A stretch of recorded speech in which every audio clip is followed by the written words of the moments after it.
जय हिंद। मैं एक फौजी की बीवी हूँ।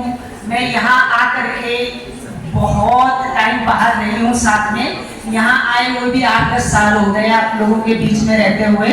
जब हम यहाँ से गए थे तब का वातावरण और अभी जब हम वापस घर आए 10 साल हो गए मेरे को यहाँ रहते हुए, अब का वातावरण जो है वो बहुत ज़्यादा चेंज हो गया है। पहले बुजुर्गों का सम्मान हुआ करता था, बड़ों का आदर करते थे और बच्चे माँ बाप से डरते थे, घर बड़े अच्छे से चलते थे। आज की डेट में माँ बाप बच्चों से डरते हैं और बच्चे जो हैं वो उल्टी दिशा में जा रहे हैं। मुझे ज़्यादा नहीं बोलना है, थोड़ा सा ही बोलना है, क्योंकि हमारी जो अगली पीढ़ी है, जनरेशन है, हमारे जो बच्चे हैं वो किस तरफ जा रहे हैं, हमें उस तरफ थोड़ा सा ध्यान देना होगा। बहुत सारे घर मेरे ही गांव के आमने सामने 4-5 घर तो मेरे सामने यंग बच्चे, एक बच्चे की हाइट तो 6 फीट को 3 इंच के करीब थी। इतना प्यारा बच्चा 9th में पढ़ रहा था। दोनों पेरेंट्स उसके जॉब करते हैं, घर उन्होंने इतना बड़ा बनाया हुआ है, लेकिन उस घर में आज जो उस घर का चिराग था उसने हैवी डोज चिटा लिया और वो सोया हुआ ही रह गया बच्चा। उसको दूसरे दिन 11 बजे देखा और 3-4 केस और भी हैं। और 2-4 दिन पहले एक केस और हमारे गांव में हुआ है, जो बच्चा नशा करता था, उसने हैवी डोज लिया और वो सोया हुआ ही मिला। उसको जरा कर बुखार हुआ, वो बुखार ही कंट्रोल में नहीं आया। उसकी माँ ने पैरासीटामोल दी, वो पैरासीटामोल से पता नहीं क्या हुआ उसको, क्योंकि वो नशा करता था बहुत ज्यादा। जब सिस्टम ही सड़ जाएगा अंदर से तो पैरासीटामोल या कोई दवाई या कोई दुआ मिल नहीं काम में आती।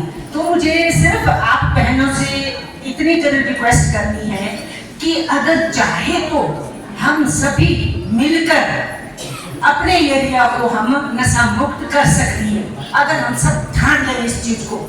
मैं इसी चीज के बारे में थोड़ा सा आप लोगों को जगाना चाहती हूँ। बाकी आप लोग तो इतनी, अब आज की जो हमारी नई जनरेशन है, बच्चियां हैं, लड़कियां हैं, हम कमजोर नहीं है। सैंडल पहनना छोड़ो, चप्पल पहनना छोड़ो, ये छोटे मोटे कपड़े पहनना छोड़ो। हमारी संस्कृति है सूट पहनना। सूट पहनो, लेस वाले जूते बांधो, चोटी को टाइट करके बांधो, चलो गर्दन उठा के। किसी को गलत नहीं बोलना है, किसी को गलत नजर से नहीं देखना है। कोई अगर तुम्हारी तरफ देखे, क्या है, आज नारी बहुत कुछ कर सकती है अगर आप चाहो तो। अगर नहीं चाहो तो सिर नीचे करके चलने वाली नारियां अभी नहीं है। काफी क्वालिफाइड है आप लोग। आप ही देखो, आपके ही भाई हैं, आपके ही चाचा भतीजा हैं, जो भी आपके रिश्तेदार हैं, नशे में आज इतने लिप्त हो गए हैं। अगर जाना है अपने घर बार को और अपने परिवार को तो प्लीज उठाओ ये कदम। जितनी भी महिला मंडल बने हुए हैं हमारे, जो प्रधान है, सभी आपस में जुड़ो, एक ग्रुप बनाओ उसका। कोई भी अपने एरिया में गलत काम होता है, सबको ये मैसेज सर्कुलेट करो और सब खड़ी होकर के साथ दो उसका, तो हम नशे को अपने क्षेत्र से जो है दूर भगा सकते हैं। अगर हम चाहें तो बहुत कुछ कर सकती हैं, तो नहीं चाहें तो हम गर्दन नीचे करके ही, जैसे भेड़ चाल होती है, हम चलते रहे। उस भेड़ चाल में मैं भी शामिल हो गई हूँ। अब मुझ में था जो उसकी, नहीं यार कहाँ जा रही है हमारी जनरेशन। मुझे चिंता होती है, बहुत चिंता होती है, क्योंकि 3-4 घर मेरे आमने सामने ही बर्बाद हो गए। वो घर किस काम के, जिस घर का एक आज का चिराग है। हमारा हिंदू धर्म में सबसे ज्यादा हमारी पॉपुलेशन जो है आज नीचे जा रही है, और दूसरे धर्म की आपने सुनते ही होंगे आप, न्यूज कितनी पड़ रही है उनकी। तैयार रहो, अगर आप आंखें खोल के काम नहीं करोगी। जो भी हमारे गांव में ये कुछ के लेके जो है ना, कपड़े बेच दे, कोई कुर्सियां पाई रही, कोई ये पाई रहे, गद्दे पाई रहे, कोई रजाइयां पाई रही, कोई कपड़े पाई रहे, कोई चादरियां पाई रही, कोई कुछ। आने मत दो। अपने गांव के बाहर एक बड़ा सा वो लगा दो पैनल, उसमें लिख दो कि हमारे गांव में बाहर के लोगों का आना वर्जित है।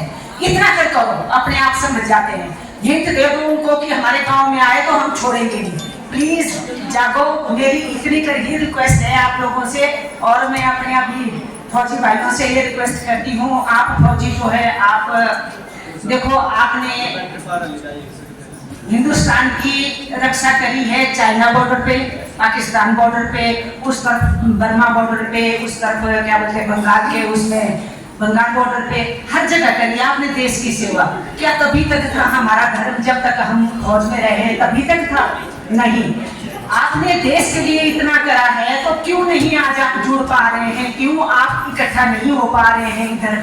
ये जेसीओ है, ये जवान है, ये ऑफिसर है, ये हम नहीं, हमें ऑफिसर नहीं चाहिए अपने इसमें लीग में, कोई बोलते हैं हमें जेसीओ नहीं चाहिए अपनी लीग में, कोई बोलते हैं हमें वार नहीं चाहिए। जो वहाँ की खुद के उसको यहाँ मत निकालो। यहाँ ऑफिसर, जेसीओ, वार, हम सब एक परिवार के मेंबर हैं। सभी जुड़ो, अगर आप जुड़ोगे तो कुछ आप हासिल कर पाओगे।